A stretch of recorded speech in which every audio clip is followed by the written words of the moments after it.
Saudações, gente, tudo bem com vocês? Aqui quem fala é o Carlos Alencar, para o Perspectiva Católica. Nesse vídeo nós vamos continuar com a nossa série sobre o mal da pornografia e da masturbação.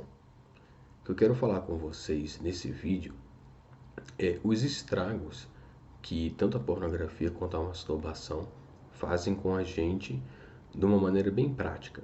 A gente já conversou de maneira mais moral nos vídeos anteriores e agora vamos partir para como é que isso acontece na nossa vida, no chão, né? No chão da nossa vida. Eu acho que a primeira coisa que chama mais atenção e que foi uma coisa que lá na página eu tinha colocado é que a masturbação junto com a pornografia, mesmo quando é sozinho, mas com a pornografia é pior. Qualquer um dos dois acontece isso, mas se juntar os dois é pior. Você acaba se tornando, digamos assim, um idealista ao contrário. O que é um idealista? Um idealista é uma pessoa que não consegue viver na realidade. Ela precisa sempre estar fugindo, ou precisa estar sempre embelezando aquela realidade com algum recurso da imaginação, com algum recurso da fantasia, porque senão ele não dá conta de viver a verdade daquela situação. E tanto a pornografia quanto a masturbação fazem isso com a gente. A gente, quando vai se acostumando com esse tipo de conduta, a gente vai se tornando incapaz de levar um relacionamento, principalmente um relacionamento sexual, mas também um relacionamento afetivo, da maneira como ele realmente deveria ser, da maneira como ele realmente é. Porque quando você, por exemplo, na pornografia é mais fácil de explicar isso, porque na pornografia você sabe, aquilo não é o sexo real, não é como a coisa é de verdade. Aquilo ali é uma montagem, aquilo ali é uma performance artística, digamos assim, né? Eles se colocam assim como se fossem artistas e eles ali estão fazendo um teatro com os corpos deles. Então, as disposições que a gente vê ali, as ações que a gente vê ali, as expressões que as pessoas fazem, os diálogos que tem nesses filmes, etc., nada daquilo é real.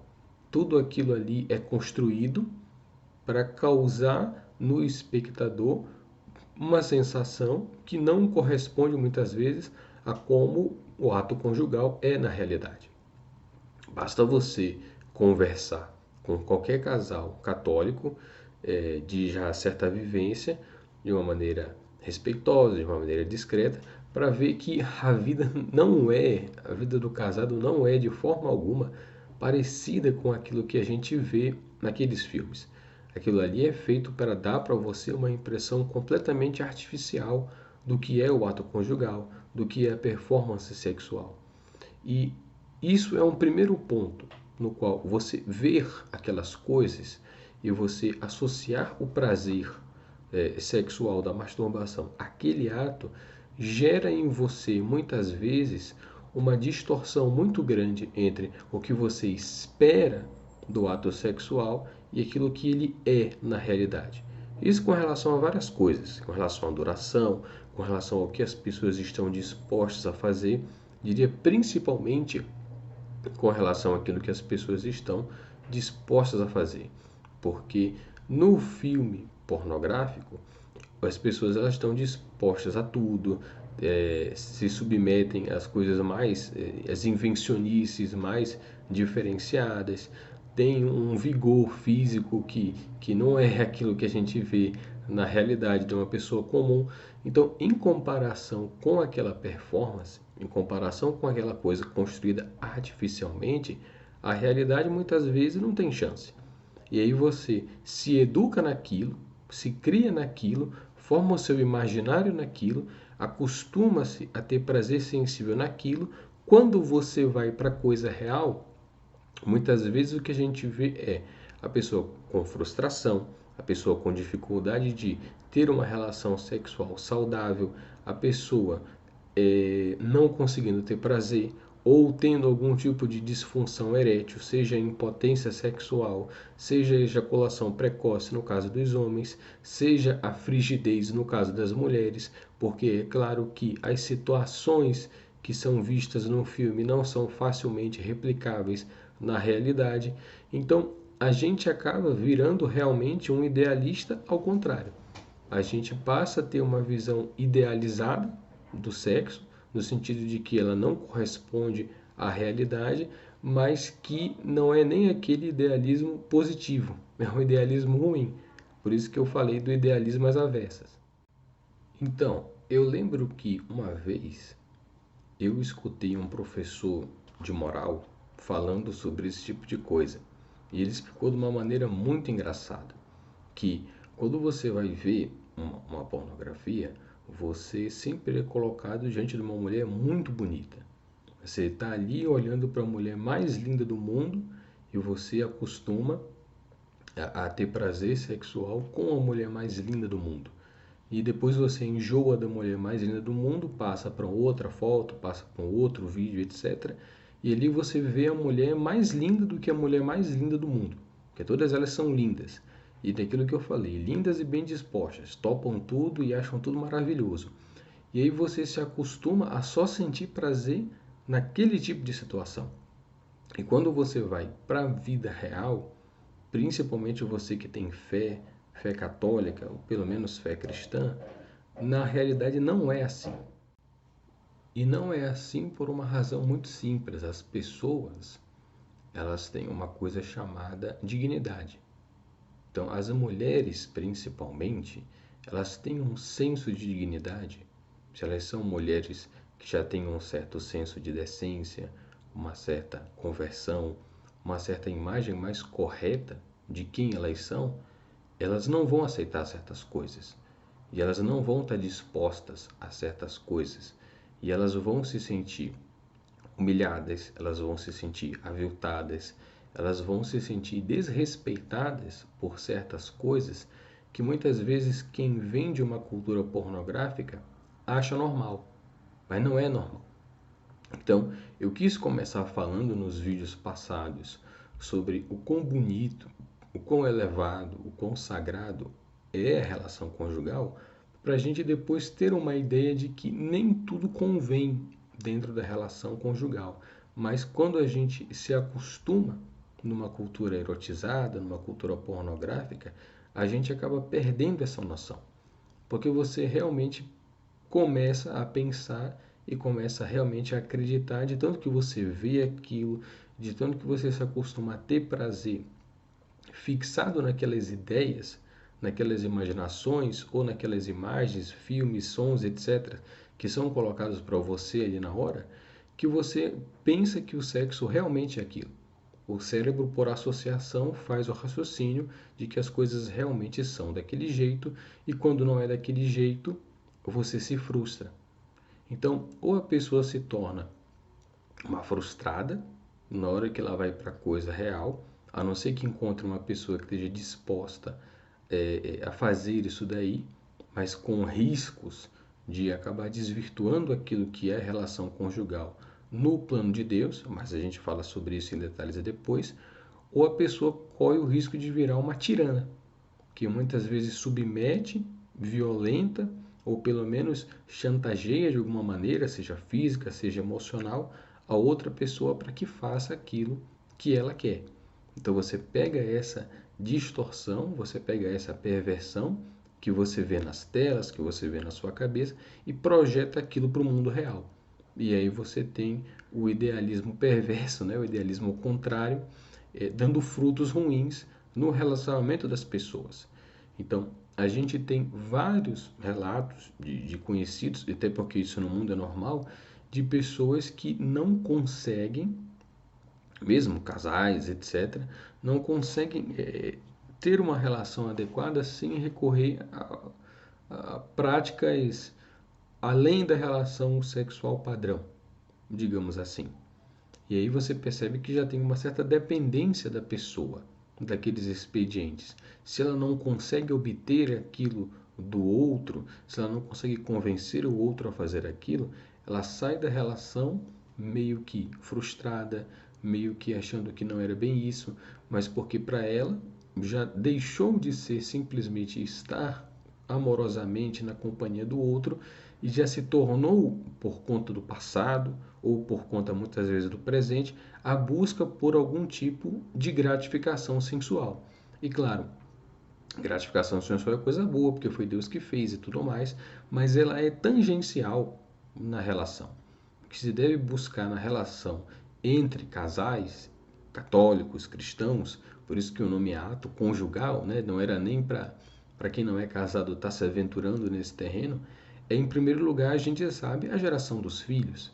É a geração dos filhos que coloca um freio racional nos nossos impulsos. Você se lembra para que serve aquilo ali, para que você está fazendo aquilo ali. Seja desejando diretamente o filho, seja aberto à possibilidade de que ele venha. Mas em alguma medida isso tem que estar presente ali, para que a gente não fique só com um fim unitivo, que é muito bonito e existe de verdade, mas que muitas vezes, se a gente não toma cuidado, vira uma desculpa para ter apenas um fim, digamos, recreativo. E aí o fim recreativo, na verdade, não existe. É a gente que muitas vezes inventa por conta do nosso passado, por conta da cultura em que a gente está inserido, por conta do pecado e às vezes, o que é pior, por conta do presente também. Então esse seria um primeiro ponto. Não sei se ficou tão claro, mas eu acho que eu consegui passar a ideia que eu gostaria de passar. E aí veja, só para deixar um pouco mais claro, por que eu estou falando todas essas coisas, por que isso acaba virando um problema, é porque a gente sempre corre o risco de objetificar o outro. Aqui eu estou falando já inclusive para quem é casado. A gente corre o risco de objetificar o outro. Esquecer que a gente está diante de uma outra pessoa que tem vontades próprias, que tem dignidade, que tem muitas vezes o seu passado, as suas dificuldades, os seus traumas, os seus gatilhos, etc. Um monte de outras coisas que a gente precisa ter em mente quando a gente vai se deitar junto. Nunca deitar junto é uma coisa simples, né? Muitos psicólogos reconhecem a complexidade do ato conjugal. É um momento onde realmente você se expõe muito para o outro. Muito daquilo que você é acaba vindo à tona nesse momento. Então, deveria ser o ato conjugal um momento de entrega, um momento de transparência, um momento de doação muito grande entre os cônjuges, onde ele pudesse realmente ver a tua verdade e você pudesse mostrar a tua verdade para ele. É isso que Deus pensa quando ele fala no caráter unitivo. Claro que isso também passa pelo elemento corporal, afinal de contas, o homem é um composto de corpo e alma. A gente não fica junto só na alma, porque senão bastava a gente ter os nossos amores platônicos, né, de quando a gente era criança e estava tudo bem. Não é isso. A plenitude do amor do homem e da mulher de fato acontece na relação conjugal, mas essa relação conjugal ela precisa vir acompanhada da realidade. Então eu preciso colocar aquele que realmente eu sou, mas também aquele que eu sou chamado a ser, não o homem entregue às fantasias, não a mulher entregue às fantasias que a gente ou recebeu da cultura ruim ou as que a gente mesmo criou no coração, mas a pessoa real, a pessoa que tem as suas limitações, mas que sabe a vocação que ela tem diante de Deus, a formar a família, a ser esposo, a ser esposa, a ser pai, a ser mãe, mesmo que seja só na intenção. E colocar isso na relação conjugal faz toda a diferença, porque essa é a verdade que Deus quer para nós. E aprender a amar a verdade de estar com aquela pessoa real. E isso também é uma coisa que eu gostaria de ressaltar. Uma coisa muito boa no casamento é quando a gente aprende a amar e a gente aprende a desejar aquela mulher, como eu homem não saberia dizer, mas aprende a desejar aquela mulher real que está com a gente e se entrega para a gente. E ali a gente vê o ato conjugal não como uma ida ao parque de diversões, mas como o coroamento da intimidade do casal, que se manifesta na comunhão de vida, na comunhão de propósito, na comunhão de fé e tem ali no ato próprio dos casados como que uma recordação de tudo isso. Então é muito bonito porque muitos livros que tratam disso falam que o ato conjugal é a renovação da aliança. Então ali a gente deve se lembrar todas as promessas que a gente fez, todos os bons propósitos que a gente tem para o nosso matrimônio. E tudo aquilo ganha um novo vigor na comunhão dos corpos, que também é comunhão de almas. Então isso é o que o ato conjugal é chamado a ser. E a pornografia e a masturbação roubam isso, porque elas inserem no meio disso tudo a fantasia, inserem no meio disso tudo o egoísmo. Se você falar da masturbação, por exemplo, qual é o caráter da doação presente na masturbação? Nenhum. Você objetifica a si mesmo. Você dá prazer para si mesmo. Mas o prazer é só um dos elementos do sexo, como Deus pensou. E nem é o elemento mais importante. Muitas vezes você tem o casal conseguindo ter um ato conjugal maravilhoso e, por exemplo, a mulher não chegando ao orgasmo, ou nenhum dos dois chegando ao orgasmo, por alguma razão tendo que interromper a relação conjugal. E foi muito bom para os dois. Não dizendo que se faz aqui o coito interrompido, claro, para se fechar a vida, etc. e tal. Estou falando de circunstâncias involuntárias, mas onde você realmente viu a comunhão dos dois. E os dois saíram gratificados realmente por causa da comunhão de amor que existiu ali. Então, passa também por isso. A gente está acostumado a ver, mas está acostumado, que eu digo assim, não era para estar acostumado, mas, por exemplo, eu fui acostumado a ver, porque eu vi muita pornografia na vida. Então, a gente se acostuma a ver uma coisa na tela e quando você vai para a vida real é outra coisa, muito melhor. E é muito melhor porque ali você percebe, isso é a realidade. Isso é aquilo que Deus fez, isso é aquilo que eu sou capaz de fazer. Não é uma coisa que foi projetada. E aí vem o maior desafio, que talvez é o que eu quisesse ressaltar também. Nós temos que aprender a amar aquilo que nós somos.